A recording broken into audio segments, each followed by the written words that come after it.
Hello Taurus, this is Inspire 2016 with your weekly tarot reading for the week commencing the 9th of June until the 16th of June 2025.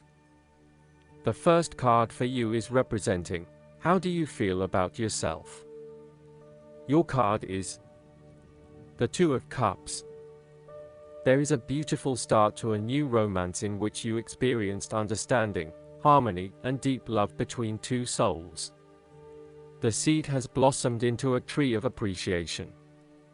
Kindness and thoughtfulness will bind your two hearts together with the feeling of being simultaneously very special to one another. This card can also refer to marriage, proposals, and engagements, particularly as this card portrays what looks like a wedding or hand fasting. It is a reflection of commitment between two individuals, to say that they will go through life together, always considerate of each other's needs and wishes. This card typically points towards a relationship that is based on mutual attraction and romantic inclinations. It reflects the clear, nurturing, supportive and heartfelt exchange of emotions that is the gift of a romantic relationship. The Two of Cups represents love that is nurturing, creative, clearly focused, inspirational and equally fulfilling. Outside of love, the Two of Cups reflects a partnership of sorts, be it a business partnership, friendship, or even a relationship between a person and their pet. The second card for you is representing, what do you want most right now? Your card is the Seven of Wands. What do you want most right now is to maintain your position at the top while others compete and fight to achieve the same success and status that you have already achieved. Thus, competition is rife and you must continually prove yourself with the Seven of Wands. If your vision and creative effort is fulfilled to the point where there is public acclaim or acceptance of your success, then you must expect competition and challenge, as other people will no doubt also desire the same things as you. There is a challenge to the continued success of a venture or creative project from an external source. While it appears to block your path forward, you can overcome this challenge or obstacle by drawing upon your strong self-confidence, self-belief, and continual self-improvement. It can also be overcome with effort and clarity of purpose. The Seven of Wands is about holding your ground, despite ongoing challenges to your position and authority. You need to take a stand and defend your position at all costs. This will take courage and persistence, but you have the strength and determination to do it. You see yourself as a battler, and no matter what the challenge, you still have it in you to stand up for yourself and fight to the end. So, although you are experiencing a number of setbacks at the moment, you need to continue fighting for what you believe in and confronting others who may oppose or threaten you. The third card for you is representing your fears. Your card is the Page of Cups. You are afraid of escaping reality through drugs or alcohol. If this is not you, it can be someone around you who is running away from reality and living in their own world. This is a person who is emotionally insecure and unable to conduct healthy relationships as he expects too much and gives too little. He is lacking in self-love and self-acceptance, and may be emotionally abusive. This person has rampant and unfocused emotions, and may therefore get his or her feelings hurt without reason. He is suspicious, self-doubting, insincere, selfish and easily depressed. This may be someone you know or even a reflection of your shadow self. You or someone you know may also be prone to childlike tantrums and a loss of emotional control in the face of adversity. The reversal of the Page of Cups points to exaggerated emotional outbursts and a temperamental, overly dependent personality. The Page of Cups can sometimes indicate substance abuse, particularly if paired with the devil. You may be using drugs or alcohol as a way to escape your reality and to dream about a more favorable possibility. It will eventually catch up with you. The fourth card for you is representing what is going for you.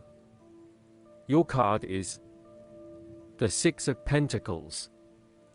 You have accumulated great wealth and are now in a position where you can offer financial assistance to those in need. Now that you have lived through the darkness long enough to see the inner light, it is time to help others who are not so fortunate. Consider giving to charity or reaching out a helping hand to someone who needs your support. The generosity of the Six does not limit itself to money and material things. Giving of your time or your wisdom is often just as spiritually fulfilling as giving away money or gifts, and the intangible gift of your presence is received just as well, if not better. You may also be inclined to make a loan to someone, on the premise that they will eventually pay you back once they are back on their feet. This is a loan built on trust and good faith, knowing that if you give something away, it will come back to you. Remember, though, that this is more about a short-term fix and not a sustainable solution towards self-sufficiency. So, think about how you can financially support your family or friends in a way that encourages them to stand on their own 2 feet eventually.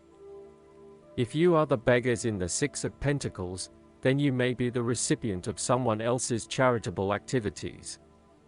This will help you to get back on your feet and to eventually repay the charitable organization or individual, either with your time or your restored wealth.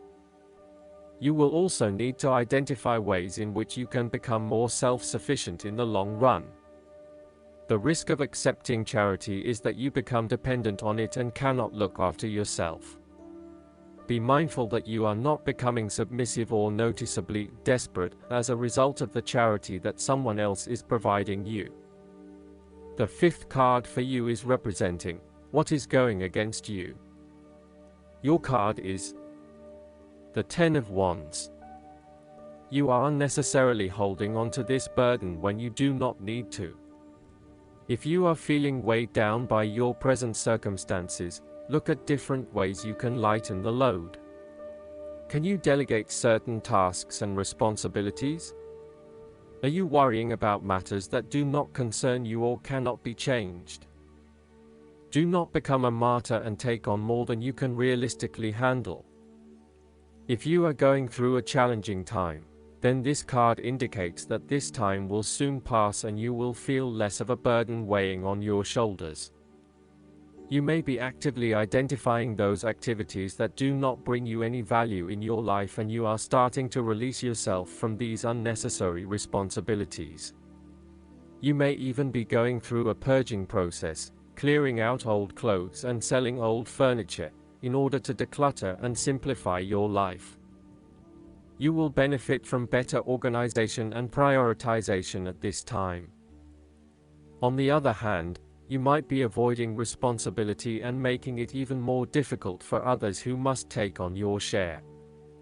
Thus, the saying, "You have made your bed, now lie in it," is very appropriate for this card. The last card for you is representing the likely outcome that you may have. Your card is the 10 of Swords.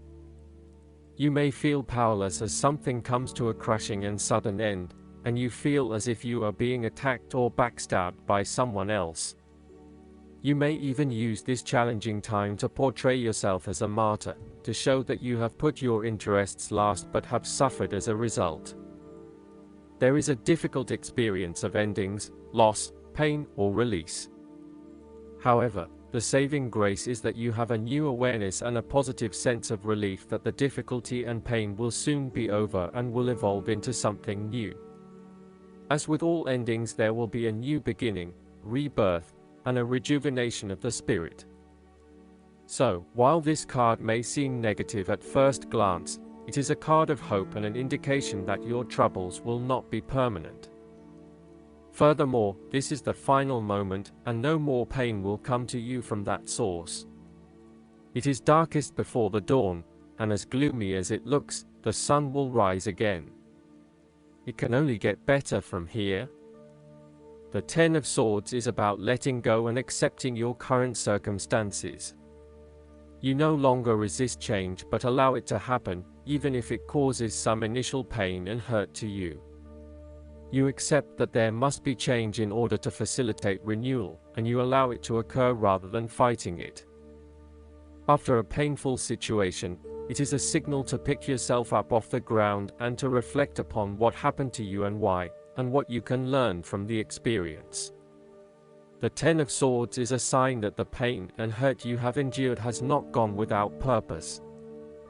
The positive power within you can be used to learn from your pain and draw wisdom from defeat. Last but not least, the guidance card for you is the Jewel. This card suggests you are having issues with moderation. You're pushing something to extremes, and that is why Jewel is here to help. It can empower you to balance aspects of your personality. Jewel usually comes up for those who have strong charisma and ambition. You have an unstoppable desire to achieve the goals you set. Jewel is here to ensure that these goals aren't thwarted by negative impulses. You have the strength and self-control to do what's best. Trust that, and your angel will help see you through. I hope that you enjoy everything, and if you like the reading, just please click subscribe and you will get instant notifications every time we publish a new video right to your YouTube. Thanks.